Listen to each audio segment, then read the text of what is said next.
বর্তমান সরকার এমন একটা বাংলাদেশ গড়তে চায় যে বাংলাদেশটি হবে স্বনির্ভর, সমৃদ্ধ এবং প্রযুক্তি নির্ভর। এই সম্মেলনের মাধ্যমে আমরা বর্তমান এবং ভবিষ্যৎ প্রজন্মের সামনে আমাদের সর্বোচ্চ যে চেষ্টা, সেটা হচ্ছে একটা মেধা ভিত্তিক বাংলাদেশের সম্ভাবনার বার্তাটা পৌঁছে দেওয়া। সম্মানিত সকল উপস্থিতিবৃন্দ, সমগ্র পৃথিবী বা বিশ্ব একটা এমন সন্ধিক্ষণে দাঁড়িয়ে আছে যেখানে কৃত্রিম বুদ্ধিমত্তা, রোবোটিক্স এবং স্বয়ংক্রিয় প্রযুক্তি মিলেমিশে চতুর্থ এবং পঞ্চম শিল্প বিপ্লবের ভিত্তি রচনা করছে। কম বেশি হয়তো আমাদের একটু ধারণা আছে, বিশেষ করে আমরা যারা এই ফিল্ডে কাজ করি না, আমাদের সামগ্রিকভাবে একটি ধারণা আছে যে বর্তমানে সেমিকন্ডাক্টরটা শুধু একটা শিল্পই নয়, এটা বোধহয় খুব সম্ভবত আধুনিক সভ্যতার একটা ভিত্তি।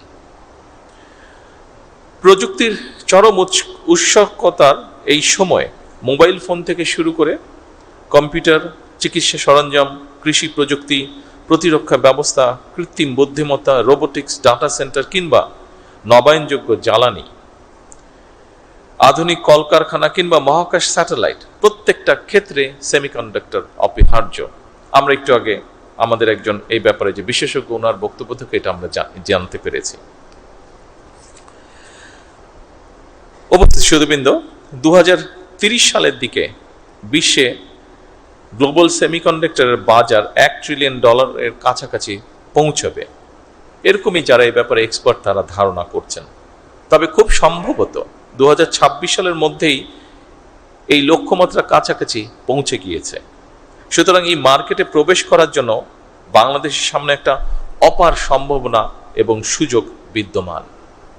আমি দৃঢ়ভাবে আশা করি 2030 সালের মধ্যে সেমিকন্ডাক্টর শিল্প থেকে রফতানি আয়ের যে লক্ষ্যমাত্রা নির্ধারণ করা হয়েছে, ইনশাল্লাহ বাংলাদেশ সেটা পূরণ করতে সক্ষম হবে।